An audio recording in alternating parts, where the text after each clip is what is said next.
So, okay, Joey Leilua, is he the worst signing in the NRL? So we reached out on the Fire Up Facebook page. Yeah. Now, there were some people who agreed with Warren Smith. Bruce Sinclair, for example.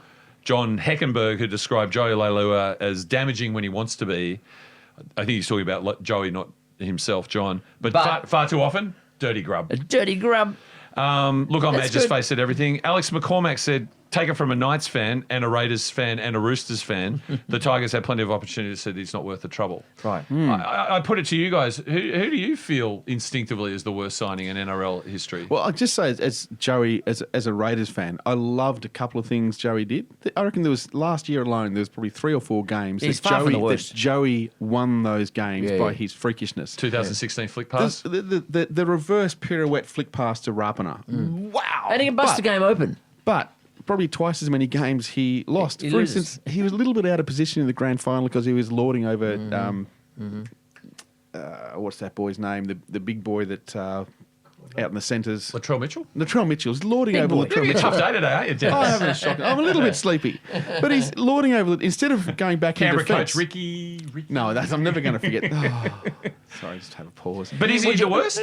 Would you put is he Josh the Dugan worst? into the worst in your era?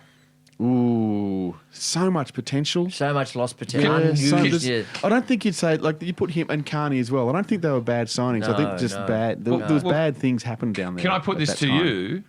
David Abreu, Jack Wilson, Tom Hardy have all contended that Matt Orford to the Canberra Raiders is the worst NRL signing in history. Yeah, he came as the solution to so many problems, and the problem was his knees or his groin, something was gone. He was busted. He was a crock by that stage. And I still remember his first game at Bruce Stadium, and I still remember the Raiders were 22-0 up against the Titans. Second half, it gets back to even, and he knocked on at the scrum base. He's knocked on at the scrum base, which is allowed after the siren. I can remember like you. Who was the one that did the reverse play the ball? Oh, Cordner did it on the weekend almost. No. You used to go the Cruets all the time. Marty Bella. Marty Bella. Yeah, he was fun to watch, wasn't he? I think he's pre-NRL era. And everyone, Benjamin Marks, Stephen, has said the only thing worse than signing Mary McGregor as Saints coach in the NRL era was extending his contract while bidding against ourselves. Well, I would. Okay, can I add one thing? I agree with Terry Ball. I'd say John Hopewadi probably comes pretty close to one of the most entertaining, and on that basis, not the worst. But certainly trouble. Right. I would say Steve Price is the worst signing in rugby league. And I blame Wayne Bennett, who apparently was seen jogging down Cleveland Street just outside Did you here. hear about that? What was this? Bennett on a Friday morning is observed jogging down Cleveland Street. And look, he was wearing a set of headphones, and one of my people stopped him and said, Wayne, he goes, I'm listening to Fire Up. Ah! He did he? He did. He wasn't It wasn't the Walk of Shame, was it? He wasn't doing the Walk of Shame. Little Wayne hasn't. You don't even said you're a journalist?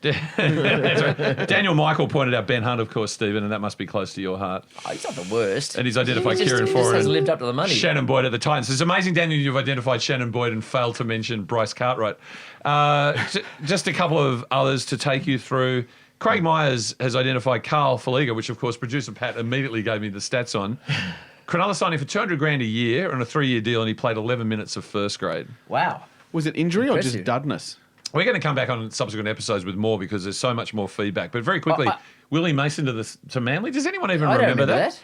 Courtney Shapter does. She says, as a Tigers fan, I couldn't have cared less, but the anger and fuss from the rest of my family took 5 years off my life. That, you can just imagine Manly fans who, let's face it right now, are being dudded. You've got to say Kieran Foran is disappointed over the years, hasn't he? Very much. Parramatta. Remember Mary Kay wrote an open letter welcoming Kieran Foran to the Eels. Yeah. And about 6 months later wrote an open letter farewelling him from the Parramatta. I do like this, though. No one's mentioned the elephant in the room, Seabold the Broncos. Wow. Thank you, James Simpson. How good are the Broncos calling his press conference to say, oh, no, we're keeping him? Yeah. Calling his press conference saying, it's the same as the Dragons did. Just, calling press conference say, yeah, we're doing nothing. It's business as usual. Yeah. There is a mention here about Jack Bird. I remember when the Jack Bird was being lost by the Dragons, everyone bemoaned the fact that how could the Dragons lose another great talent? That was Joe McGrath. Said, he's loving what Jack has done to the Broncos. Well-known Australian funny man Aaron Groggs has come up with the Bulldogs. Whoever was there that got rid of Jonathan Thurston. Yes, of course. Shawnee Brushwood, who I know is a huge fan of the show and a Tigers man, can't go past Adam Blair, being signed with the Tigers after he was stellar for the Storms. And, of course... I think there's a few of those. There's a few players who were stellar at the Storms and then left and didn't have that silky service of Cameron Smith and suddenly became journeyman. Just a couple more for this one, and we'll come back to some of the other feedback in subsequent episodes. That was... Seabold the Broncos was James Empson. Andrew Barry, I know he listens to the show a lot. Sammy Tompkins to the Warriors. He took up 1/3 of their cap and played like a reserve grader and then went back to Wigan and starred, a la John Bateman. Sorry there, Dennis.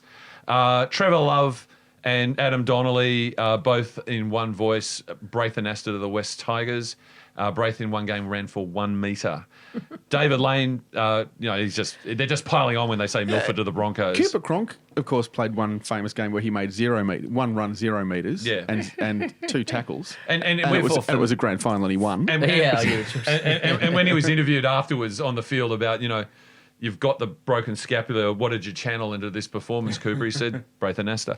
He should have said, what channeled the win, Luke Keary? Because he suddenly showed it wasn't necessary. And here's one for all you purists out there. Perry Hall has identified Leilani Latu, who played at $800,000 a year in reserve grade for the Titans. And sorry, one last question. Why are we only doing the modern era of rugby league? Why not rugby league in total? Because Warren, he mentioned that phrase, didn't he? He's an historian. Yes. He drew the line. And when he made what some people regarded as a somewhat emotional and intemperate judgment over what are we talking, a 23-year period, he wanted to make sure that he couldn't be questioned because there'd be some nufty who'd point out something that Newtown did in 1948. Exactly. What am I going to say about that?